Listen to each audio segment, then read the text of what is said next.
ситуація кардинально відрізняється від України. Відрізняється, по-перше, тим, що коли Румунія приєдналась до європейської спільноти, значна кількість лікарів і медичного персоналу з країни виїхала. Тому в кожній лікарні у них величезна кількість, десятки вакансій, медсестер і лікарів, які, власне, нема ким заповнювати. Ми потенційно можемо прогнозувати, що така сама ситуація відбудеться колись в Україні. Саме тому вони змушені були передати повноваження екстреної медичної допомоги парамедикам, пожежникам, які виїжджають в швидких допомогах, в машинах, в мотоциклах, на мотоциклах для надання першої домедичної допомоги. Тобто в них введено таке поняття, як догоспітальний етап, якого у нас нема, на щастя. Тобто до нас в каретах приїжджає лікар. І у них існують відділення невідкладної медицини, які фінансуються з державного бюджету, а інші заклади охорони здоров'я фінансуються через, власне, страхову медицину. За аналізом їх смертності, власне, що відбулося у них після прийняття незалежності 20 років тому і прийняття страхової медицини, тривалість життя у них катастрофічно падала. Власне, введення страхової медицини і привела до того, що ті люди, які не мали можливості платити додаткові кошти, вони не мали доступу до закладів охорони здоров'я, а мали доступ тільки, власне, до цієї парамедицини і відділень невідкладної медицини. І тривалість життя у них падала, крива йде отак, і тільки зараз, 20 років, власне, після їх революції і введення страхової медицини, тривалість життя повертається на попередні цифри.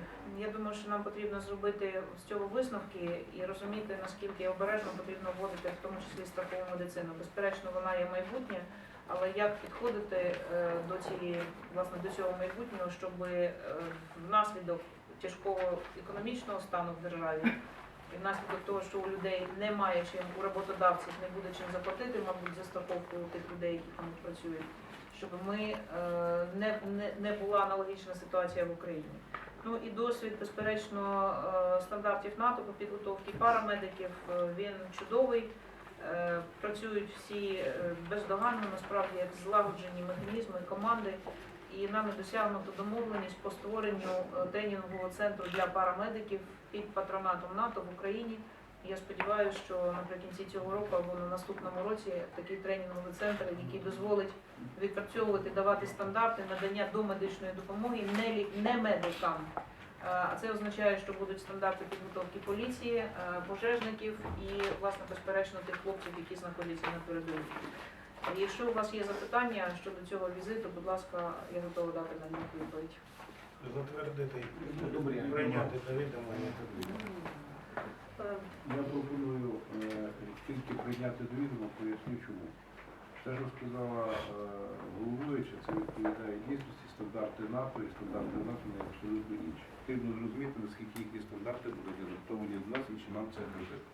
Сьогодні все керівники Європейського Союзу говорять про те, що Україна буде прийнята у випадку позитивних кроків не раніше, ніж через 20 років. А питання нашої інтеграції і прийняття в НАТО – це взагалі далека перспектива. І навряд чи вона буде. Поясню чому. По статуту НАТО до членів НАТО не приймають держави, які мають територіальні претензії.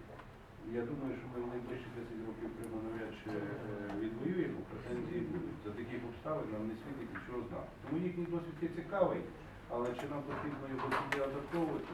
Ми ж визначилися, що ми приймаємо до відома і не будемо Да. говорити. А як що чому до відома не затверджуємо? Це ціла серйозна програма. Ну, у нас велика кількість людей з вищою і середньою освітою, і у нас немає на сьогоднішній день наразі проблем тих, які мала Румунія з відтоком, масовим відтоком. Власне, саме це я і хотіла довести до вас, до колег, що я побачила наслідки дуже швидкого застосування страхової медицини. Ці наслідки були при непродуманому введенні. Наслідки були негативні, які вплинули на скорочення тривалості життя, власне, в країні. Не покращення, а погіршення ситуації. Тому нам потрібно, мій головний висновок, що Україна має будувати власну модель. Не спиратися на чиїсь інші моделі, а щодо, власне, НАТО, для мене це виключно досвід, який вони мають, і якщо хтось готовий поділитись досвідом, ми маємо застосувати. Тому прошу прийняти до відома, прошу вас проголосувати. Ні, вибачайте, ні, ми приймаємо до відома, враховуючи те, що тут присутній заступник міністра охорони здоров'я, наш колега.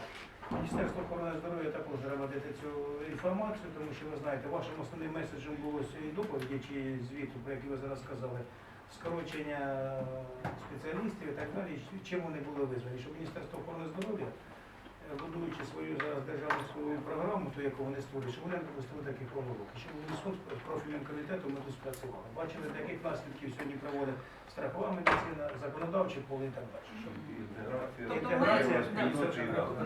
Ми за страхову медицину, але дякую, шановні колеги. Переходимо до розгляду наступного питання порядку денного. Звернення народного депутата Олега Степановича Мусія стосовно